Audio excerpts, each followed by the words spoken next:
Good afternoon, everyone. This is Jared Rand, and welcome to the Global Guided Meditation Call for Tuesday, November 1st, 2022. A little after 3 p.m. Eastern. We will be having a Time for Change call tomorrow night at 9 p.m. Eastern. Romano Reishi made a statement. Do not delude yourself by imagining your source to be some God outside you. Your source is within yourself. Give yourself up to it. Seek the source within and merge with it. Romano Reishi. So many of us, we live in a world that ignores the fact that a supreme, divine, all-loving intelligence lives within us. We've been programmed to believe we are spiritually disconnected and must fix our broken selves to feel whole and reconnected again. We don't realize it, yet we are just used to feeling spiritually numb as we have been plagued every day of our lives by an overly materialistic society which is constantly seducing us with its glorified billion-dollar hypnotic media programming. We have contracted a deep case of spiritual amnesia and have forgotten how to relax into our spiritual essence and find our own intimate connection with the divine. This is an everyday ignorance of our spiritual nature. And it is the greatest lie mankind is living today. It is the cause of every moment of suffering each human being is currently enduring in this very now moment. Now, one may think that this spiritual drought was created by mankind coincidentally and is not part of the grand divine design. And we all know that nothing, absolutely nothing is by coincidence or without purpose in this universe. Now, we'll try to explain it away by saying, what a coincidence. This blind ignorance is within us all on purpose, so that we move more passionately towards a state of awakening. These intense levels of disconnection only drive us deeper inside of ourselves to find our own soul. This lifetime we have is meant to be a deeply enlightening experience. Is there anything more important than knowing how to access our own direct personal connection to an all-powerful, deeply eternal loving source of highly intelligent creative energy that has the magical power to manifest anything our hearts desire? There is nothing more vital to finding happiness in life, in this life, than knowing one's spiritual connection, and nothing more exciting than a proven way to access it, which works every time. No matter how ridiculously stuck you feel about your financial situation, relationships, health, sex life, and future, there's always a way to reach freedom. You wish to gain a greater spiritual perspective in this life. Make the choice today to clarify your personal relationship with the divine. And there's questions that I think every one of us should carry with us, should have on the wall, should read. And you can see just how far you've come on your spiritual journey by taking the risk to answering these challenging questions. And they're challenging. Like, what is stopping you from always being in communion with God? What is stopping you from always being in communion with God? And what exactly is your relationship with God like?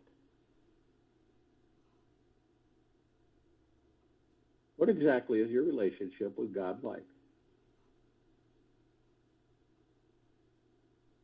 What does it feel like when you're having a truly intimate connection with God?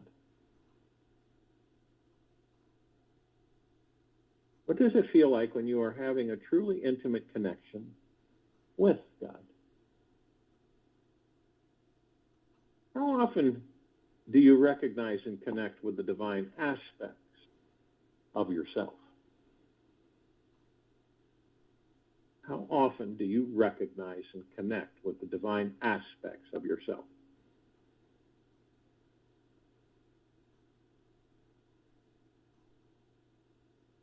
How is your life different when living with this connection versus without it?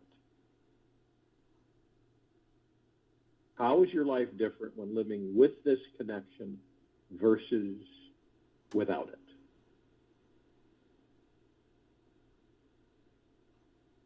Now, the longer you sit with these questions and feel into your answers, the deeper you'll dig into your soul and eventually discover your spiritual connection. And it is never too late to try and connect.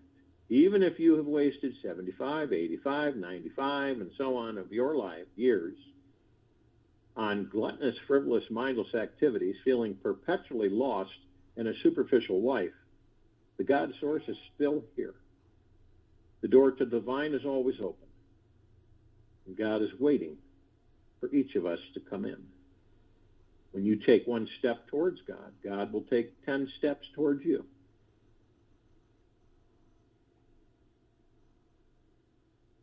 And it's a choice to make time to redefine your relationship with the divine. And I can guarantee you that your precious time will not be wasted.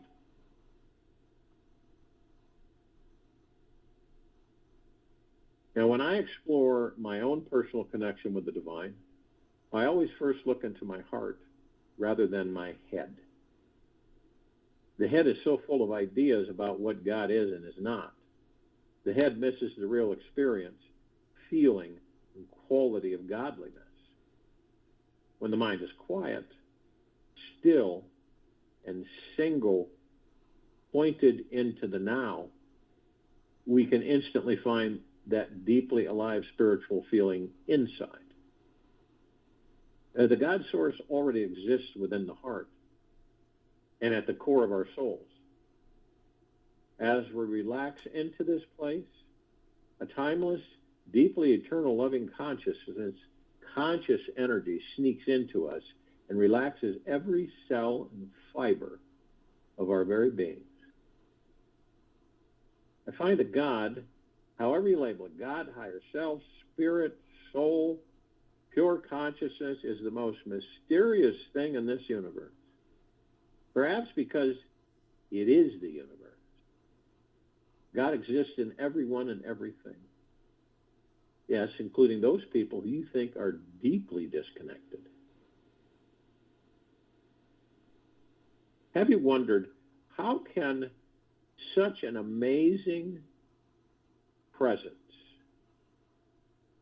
be so spatially close to us and still be so difficult to feel and see? It's like trying to look into your own eyes without a mirror. We look out at life through these tiny black holes in our eyes, taking them for granted and not realizing they exist at all because they are so close to us. When something is too close to us, we are often unaware how precious it is. The same applies to noticing God.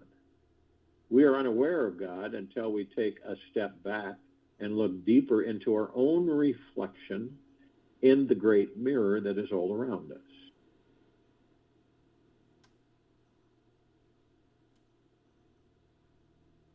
Realization of the self is realization of God.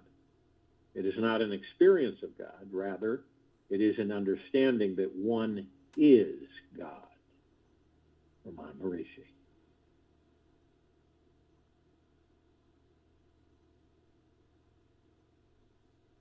A direct relationship with the divine.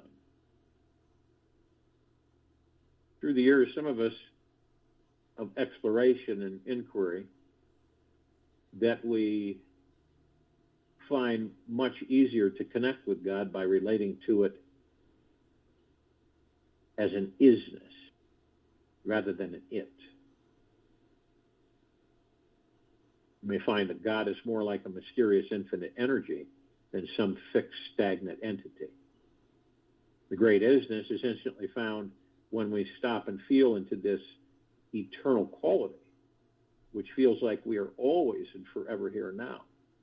The isness is our infinite nature, and this can only be experienced when we are living fully in the now, exploring life from a relaxed, trusting connection.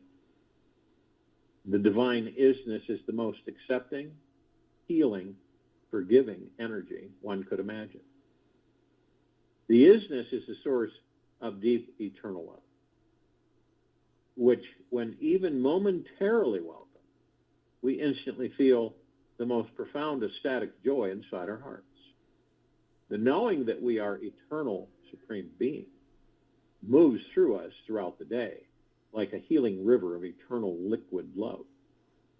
The very second we surrender our hearts to just the idea of an externally loving isness, we immediately find real peace, a sense of bliss, a feeling of real satisfaction that cannot be compared. Knowing this isness is our basic nature, we start radiating like the sun and start shining our own spiritual essence onto everyone in our lives. The only reason we may not feel, believe, and know that God is right here within the very center of our bodies, soul, and heart right now is because of one thing blocking the way. Our overly busy, demanding, controlling, and desiring minds. As long as the mind is wanting something, willing something, thinking it is lacking something, trying to reach a better place other than the great isness that's here now, we will easily miss our spiritual path. We will find ourselves living in thoughts about God instead of experiencing the real divinity. If we get too lost in the head, we might end up walking into some highly intellectual, materialistic, and spiritually dry future. The God source is infinitely complex, yet deeply simple. I find that God is actually quite easy to experience. The trick is learning what it takes to fully be here now. To feel the divine isness, we must begin feeling whatever is up for us in this moment. We must choose to explore how we can let go of the mind and open ourselves up emotionally, feeling everything that is here now. When we call off the mental search looking for God out there and simply feel into the core essence of our being, we find that we have been the ones who were hiding and protecting ourselves from the divine. God has always been here, is always here, radiating within every atom in existence. As we drop deeper beneath the thinking mind and through our blocked emotions, we discover the greatest source of peace, silence, and stillness. This is where God abides. Be still and know that I am God. Psalm 46:10. Be still and know that I am God. Perhaps the most radical truth that can be discovered about this human existence is this. We humans are either existing in some form of suffering or living in some form of bliss. We are either in one or the other. We're either living up in our head or we are in the heart of God. Once we quiet the mind and open our heart together, we can live a balanced life in both realms of head and heart. Doing this, we then start merging with the infinite mind of God. If and when we can remain in this balance 24 hours a day, we will master this lifetime. Then every thought we think manifests into forming our living reality. By living in constant emotional connection with the divine from our core, we become a living bliss, breathing manifestation machine, perpetually creating every beautiful idea we feel and focus upon. There are not many things, as we know, guaranteed in life, in this life. Yet one thing that is 100% guaranteed is this. At some point, we are going to return to God. It will happen either when our bodies are still alive or when our bodies stop breathing. Eventually, we will feel intimately connected with God again. So do not worry about when or how. All roads lead back to God. The path ahead and the path behind us both lead back to God.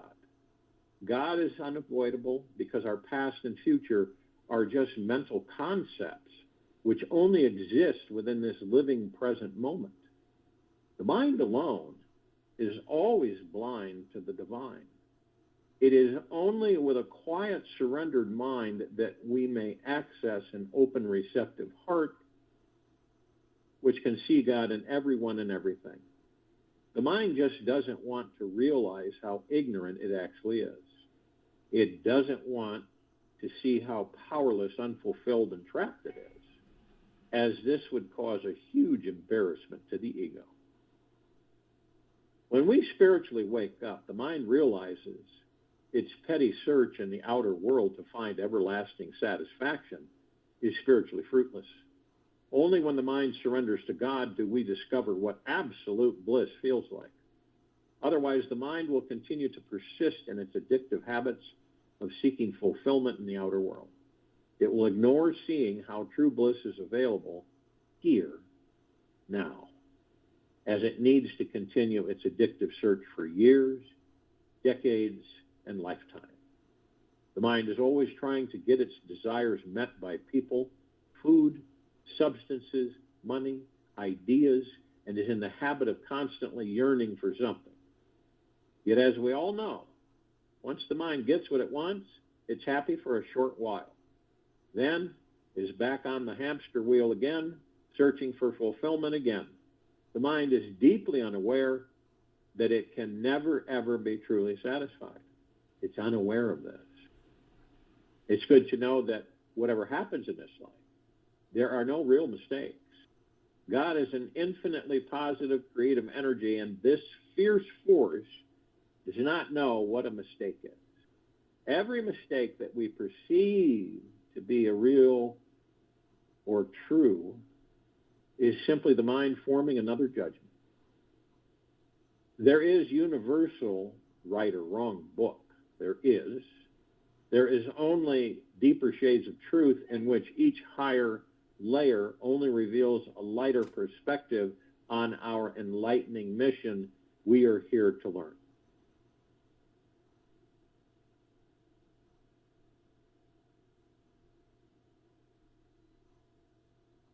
Believe that the greatest goal of life is to find the God source inside us 24 hours a day. This is the only thing which truly satisfies. Everything else falls vastly short. Feeling into your own personal, intimate connection with the divine is the most important thing you can do with your time each day. Everything else you do is going to be the ego seeking some form of gratification, which of course will not last. Beware of the ego, as it is easily caught in complaints, negativity, and creating problems that weren't there before. Our only job is to move beyond our ego. transcend our small selves, step into the big self that we all truly are. And when we finally surrender to God at the center of our souls, we will know without a doubt that we have just discovered the most amazing experience of coming home.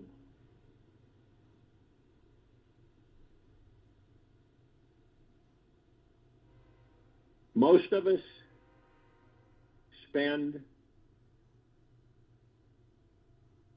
a lot of time figuring out what life's about. And the majority of us seek outside of ourselves because it's how we were taught, how we were programmed by the society. It isn't a bad thing. It's just how things unfold when the majority of the civilization are asleep and have never been given any real direction ever on who and what we are.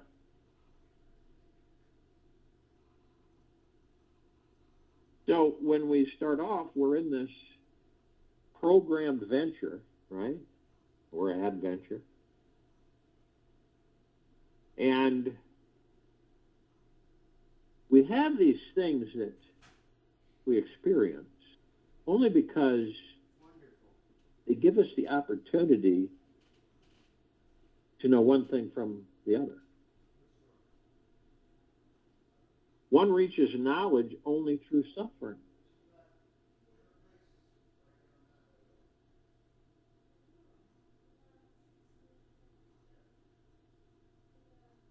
We cannot throw anything just by logical argument. We can know something only when it has become so painful that it cannot be carried any further. This is our experience. This is what we learn.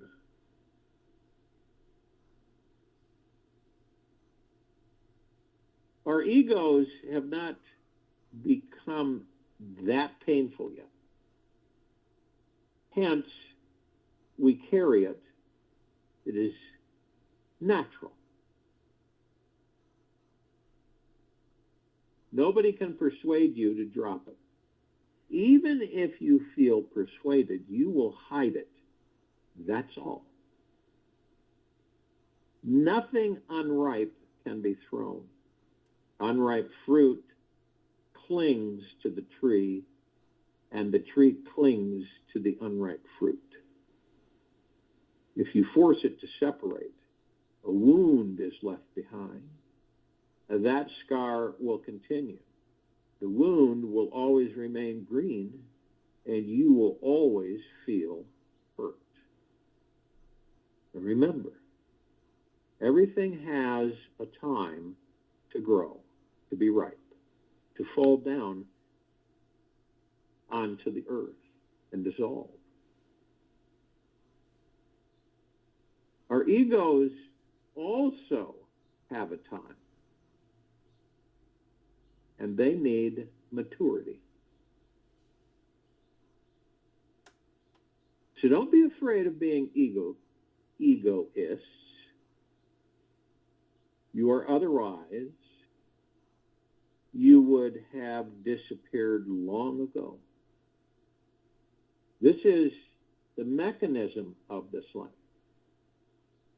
You have to be egoists, and you have to fight your way. You have to fight with so many millions of desires around you. You have to struggle, and you have to survive. The ego is a survival measure.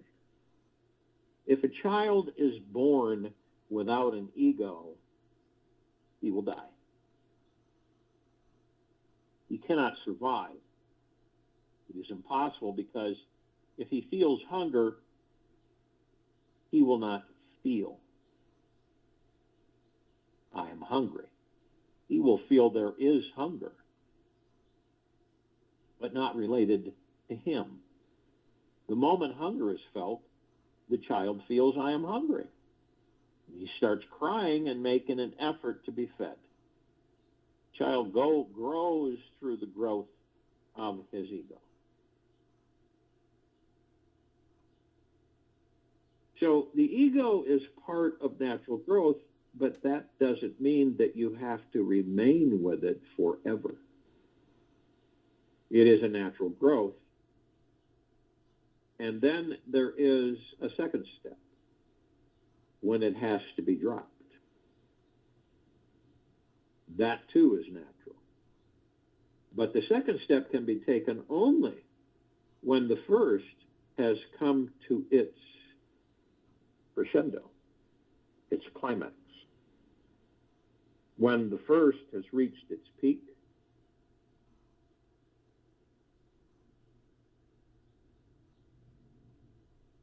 then you go from ego to egolessness. First be ego is, perfect ego is, absolute ego is, as if the whole of existence exists for you and you are the center. All the stars revolve around you and the sun rises for you. Everything exists for you. Everything. Just to help you to be here, be the center. And don't be afraid. Because if you are afraid, then you will never be ripe. Accept it. It is part of growth. Enjoy it. And bring it to a peak. When it comes to a peak, suddenly you will become aware that you are not the center. This has been a fallacy. It has been a childish attitude. But you were a child, so nothing is wrong in it. Now you have become mature, and now you see that you are not the center, really. And when you see that you are not the center, you also see there is no center in existence, or everywhere is the center.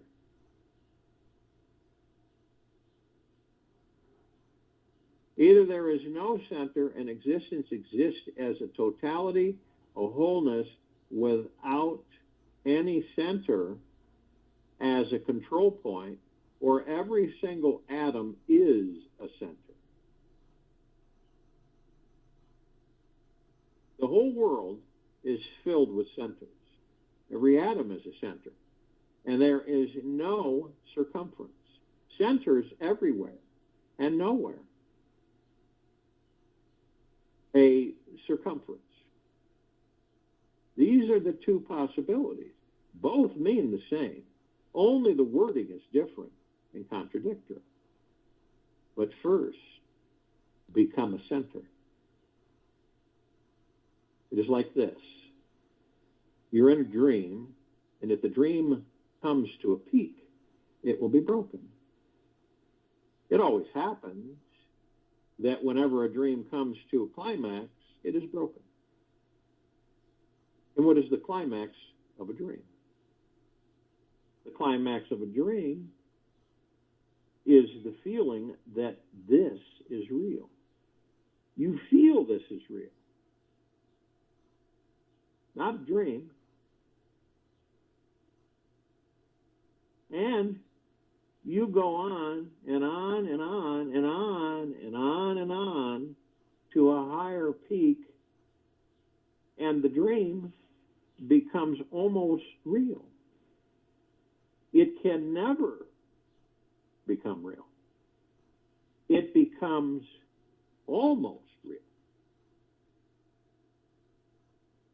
It comes so close to reality that now you cannot go further, because one step more and the dream will become real. And it cannot become real because it is a dream. When it comes so close to reality, sleep is broken. The dream is shattered, and you are fully awake. The same happens with all types of fallacy. The ego is the greatest dream. It has its beauty, its agony. It has its ecstasy, its agony. It has its heavens and hells. Both are there. Dreams are sometimes beautiful and sometimes nightmares, but both are dreams.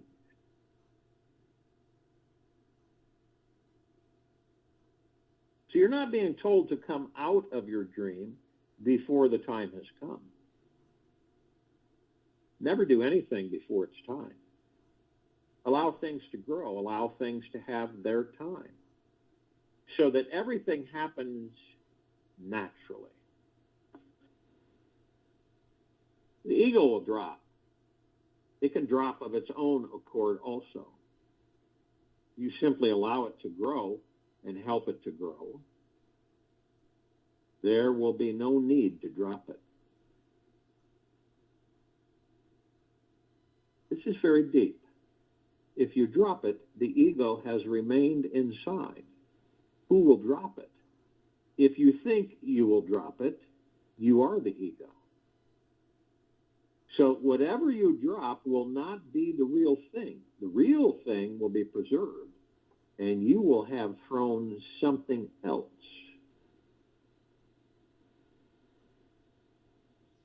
You cannot make yourself egoless. Who will do it? It happens. It is not a doing. You grow into the ego, and a point comes when the whole thing becomes so hellish that the dream is broken, and suddenly you see the goose is out. It has never been in the bottle. You have never been an ego. It was just a dream around you, a necessary dream.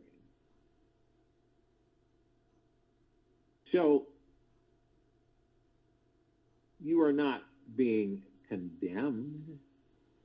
It isn't condemned, a necessary part of growth. In this life, everything is necessary. Nothing is unnecessary. Nothing can be unnecessary. Whatever has happened had to happen. Whatever is happening because of certain deep causes.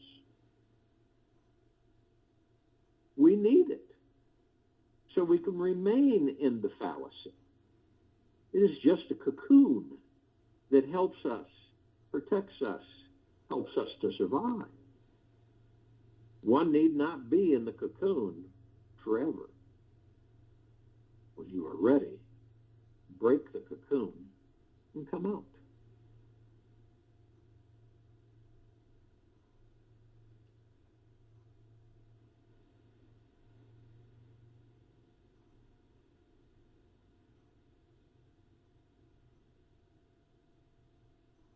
Effort can be dangerous, but hard work is needed in the active meditations.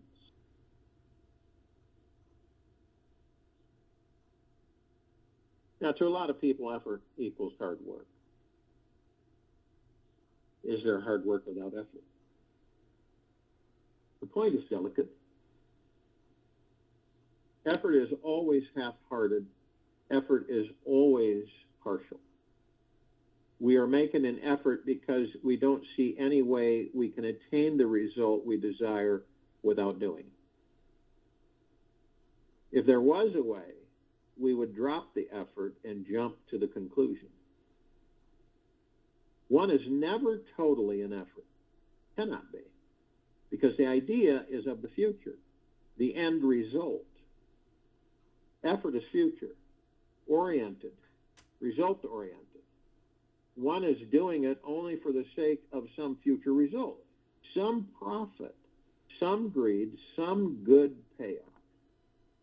That's why Zen masters say effortlessly, effort is needed. Now,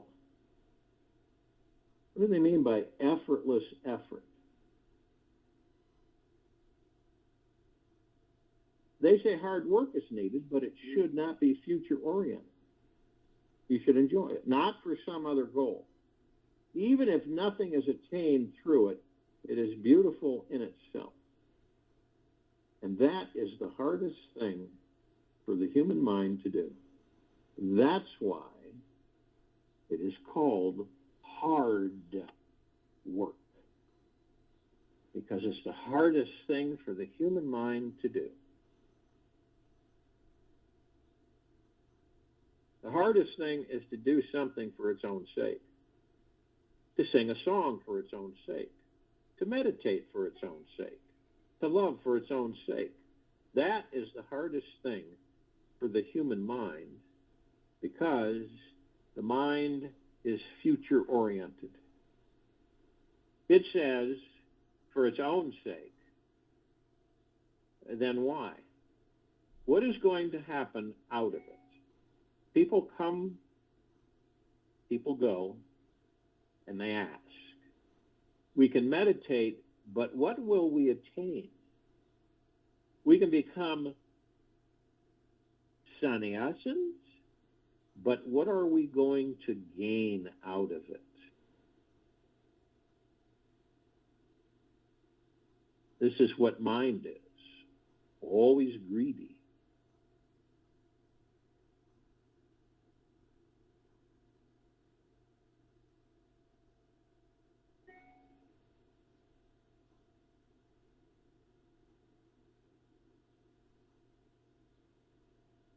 One day, a person named Mullah was watching the street through the window when he saw his creditor approaching the house. Knowing that the fellow was up to, Mullah called his wife, told her to handle the visitor. Accordingly, the wife opened the door and said, "Yes, sir. I know we haven't yet been able to pay you. And although Mullah himself is not home at this moment, he thinks day and night about ways to get some money and pay you back. He has even asked me to watch the street, and whenever a flock of sheep passes, to go out and pick up any pieces of wool that might have been caught on the bushes. This way, when we get enough wool, we can spin it, make a couple of shawls, sell them, and with the money, pay you back." When she got to this point, the man started to laugh, whereupon Mullah came out of his hiding and said, "You rascal, now that you smell money, you start to grin." The mind is that rascal. Once it gets any hint of any sort of future, it starts to grin. It immediately jumps on it, catches hold of it. You are no longer here now. Meditation is for its own sake, as love is for its own sake. Ask a rose why it flowers. He simply flowers. It is so beautiful to flower. There is no motive in it. Ask the birds why they are singing. They are singing simply. They enjoy, they delight in it. There is no motive in it. Drop the mind and motive disappears. So at least a few hours in a day, go on doing things for their own sake.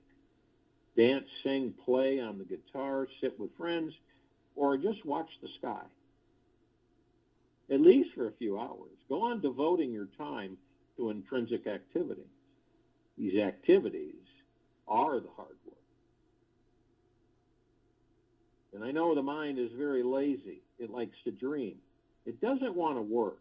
That's why it continuously thinks of the future. The mind is very lazy. It only thinks of the future so that the present can be avoided and the challenge of the present can be avoided.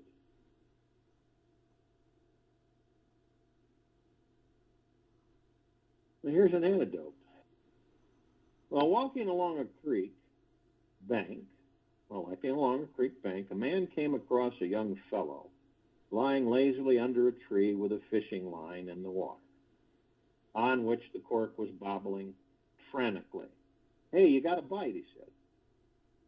"Yeah," drawled the fisherman. "Would you mind pulling it out?" The walker did so, only to have the recumbent one ask, "Would you mind taking the fish off, rebaiting the hook, and tossing it back into the creek?" This was done, and the man commented jokingly, "As lazy as you are, you ought to have some kids to do these things for you." "Not a bad idea," yawned the fisherman. "Got any idea where I could find a pregnant woman?" This is how the mind is. It does not want to do anything. It simply hopes, desires, and postpones. The future is a trick to postpone the present. You see how that works? The future is a trick to avoid the present. Not that you are going to do anything in the future. No, because again, the same mind will be there and it will say, tomorrow, tomorrow, tomorrow. You will die and you will not do anything. You will only think. And that thinking helps you to keep pace. You don't feel lazy because you think so much of doing. Always doing great things, dreaming about great things, and not doing the small things that are really to be done right now. Hard work means to be present and not to do that which the present has brought you as a challenge. The other day, you may say that effort is dangerous, but hard work was needed in the meditations. And hard work, because you will have to go against the mind. And the hardness is not in the work. The work is beautifully simple. The work is very easy. It is hard because you are so fogged by the mind, you will have to come out of it.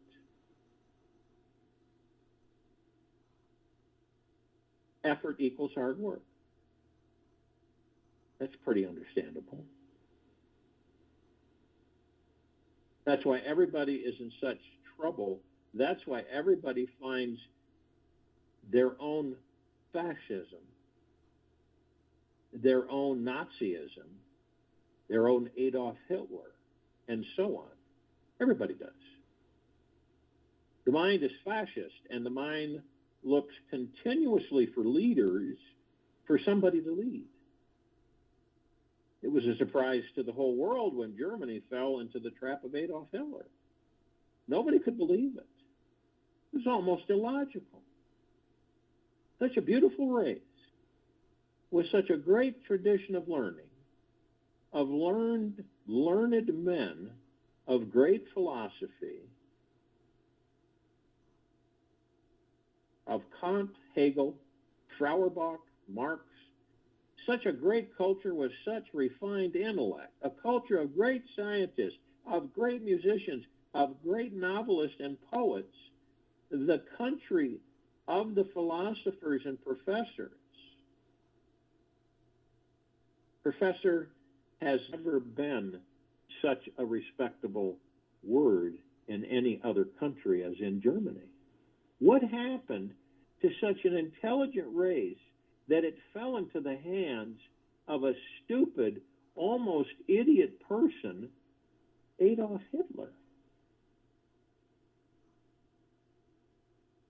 But it has to be understood that all learning, if it is superficial, if it is of the mind, is not going to help. The learning only remains at the surface. Deep down, you remain childish. Those professors, even a great philosopher like Martin Heidegger, You could say the greatest that this century has produced, he also became a follower of Adolf Hitler.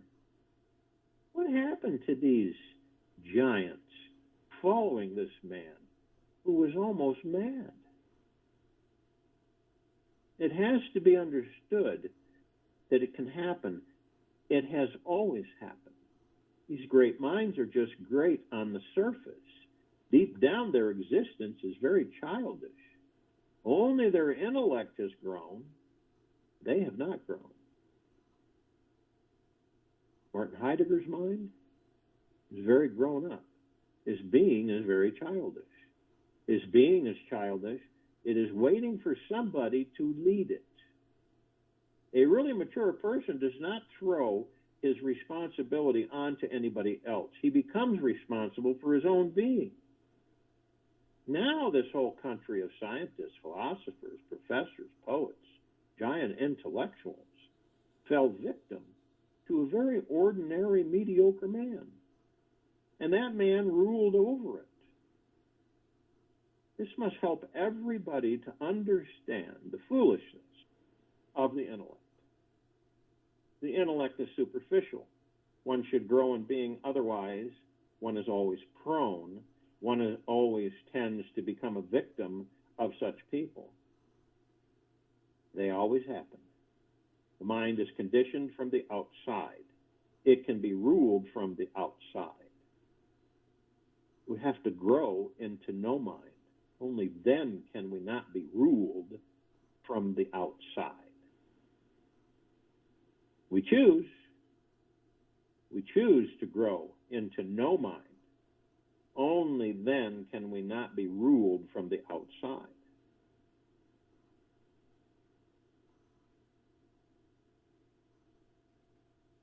Only a man of no mind is a free man. Independent, he is neither German nor Indian nor English nor American. He is simply free. American, Indian, German, these are the names of your prison. They are not your freedom skies. These are not skies to fly in. These are the prisons to live in. A free man belongs to himself and nobody else. A free man is simply an energy with no name, no form, no race, no nation. The days of nations and races are past. The days of the individual are coming. Understand that. This is where we're at on this planet, this civilization. The days of nations and races are past. The days of the individual are coming. In a better world, there will be no German, no Italian, no Hindus, no Christian. There will be pure individuals, perfectly free, living their lives in their own way, not disturbing anybody's life and not allowing anybody to disturb their life. Otherwise, the mind is childish and yet cunning. It can fall victim to any Adolf Hitler, to any chauvinist, to any mad person who is bold enough. And people are bold. They never hesitate. That was the appeal of Adolf Hitler. He was so bold that he was absolutely bold. He would never hesitate. He was absolutely certain. And people who are uncertain in their being immediately find a deep appeal in such a person. This is a man who is so certain about truth that he must have attained truth. They start falling in line with him. Because of your uncertainty, you become a victim to somebody who is mad. But mad people are always certain. Only very, very, very alert and aware people hesitate. Their hesitation shows their awareness and the complexity of this life. You start to understand and see, experience in this very moment on this planet, why so many of us are uncertain, and why we follow whatever the name. We use Adolf Hitler as an example. But we all follow people like that. Do you seriously believe that if we were all certain that any of the things that have transpired on this planet over the last few years would have ever taken place?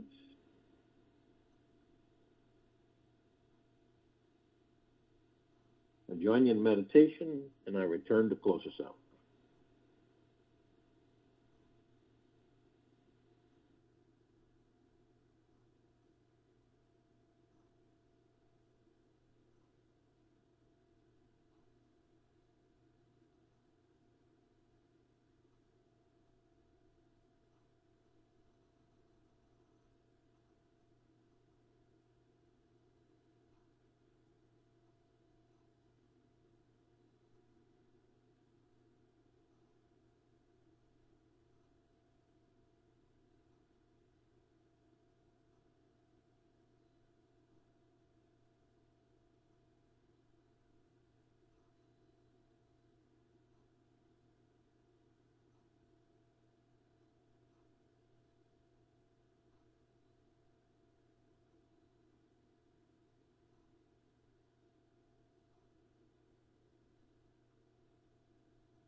Take an easy and slow breath in through the nose, and an easy and slow breath out from the mouth. Be still. It is time to release any mental, emotional, or physical inner wounds you are holding on to so that you are more open and receptive to the divinity within. So for today, redirect your attention towards the most soft, gentle, loving, healing energy you can imagine. Perhaps it's a new puppy, a soft, fuzzy blanket, or receiving a massage from a divine healing master. Whatever you focus on, let yourself soften and welcome the relaxing, healing vibrations all throughout your body. This gentleness will help you heal in more ways than you know. Imagine a soft, healing energy is penetrating every cell in your body throughout the day today. Notice how your face changes in the mirror when you are focusing on this healing energy. Take this with you for the rest of the day into the evening and night and the following morning. And we will return here Wednesday, November 2nd, 2022, 3 p.m. Eastern, continue our global guided meditation call, and 9 p.m. Eastern to continue our time for change call. Be good to yourself.